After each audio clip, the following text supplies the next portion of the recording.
Hi guys, हमारे YouTube channel home science Indian student में आप सभी का स्वागत है। आज हम लोग होम साइंस में यूपी पीजीटी की दृष्टि से फिजियोलॉजी के चैप्टर में फर्स्ट चैप्टर हमारा है सेल यानी कि कोशिका। कोशिका के बारे में थोड़ा सा पढ़ेंगे। जो कोशिका है क्या, किसे कहते हैं, कोशिका शब्द की उत्पत्ति कहाँ से हुई है और सर्वप्रथम कोशिका की खोज किसने किया, सबसे छोटी कोशिका क्या है, सबसे बड़ी कोशिका क्या है, इनके बारे में हम लोग जानेंगे।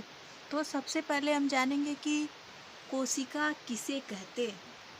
यानी कि कोशिका जीवों की संरचनात्मक एवं क्रियात्मक इकाई है जो सभी जीवधारियों के शरीर में छोटे छोटे कोष्ठक के रूप में या छोटे छोटे कोष्ठकों से मिलकर के ये कोशिका बनती है।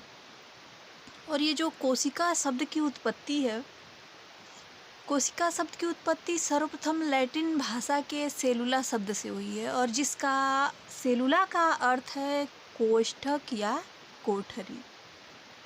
इसके बाद हम लोग नेक्स्ट पॉइंट पे आते हैं, कोशिका शब्द की खोज।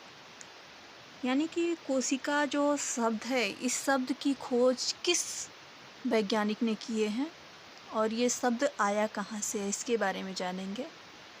तो जो कोशिका शब्द की खोज है, ये इंग्लैंड के वैज्ञानिक जो रॉबर्ट हुक थे, उन्होंने 1665 में कोशिका की खोज की है और उन्होंने एक कार्य की पतली परत को काट करके सूक्ष्मदर्शी के द्वारा उसका अध्ययन किया, सूक्ष्मदर्शी के थ्रू उसको देखा और सर्वप्रथम उसका पतली कार्क से ही कोशिका का वर्णन किया।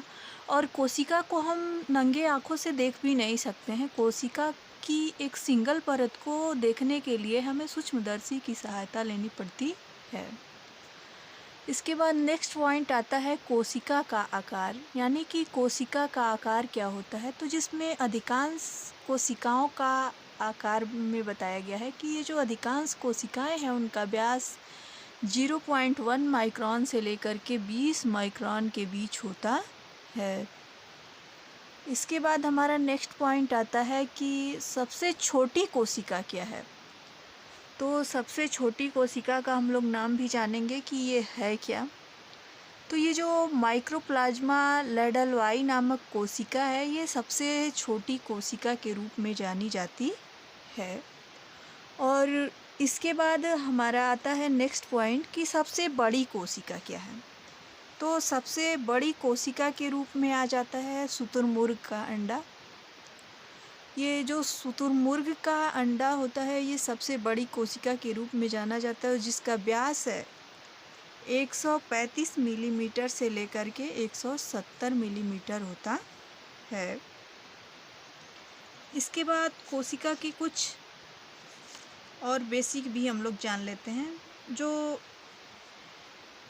ये जो कोशिका की खोज किए थे हमारे रॉबर्ट हुक महोदय ने 1665 में, जस्ट उसके 9 साल बाद ये जो ल्यूलेन हॉक महोदय हैं, ये ल्यूलेन हॉक ने सन 1674 में एक कोशिकीय पादप और जीवाणुओं को डायटम रुधिर तथा शुक्राणु सूक्ष्मदर्शी द्वारा भी उसका अध्ययन किए।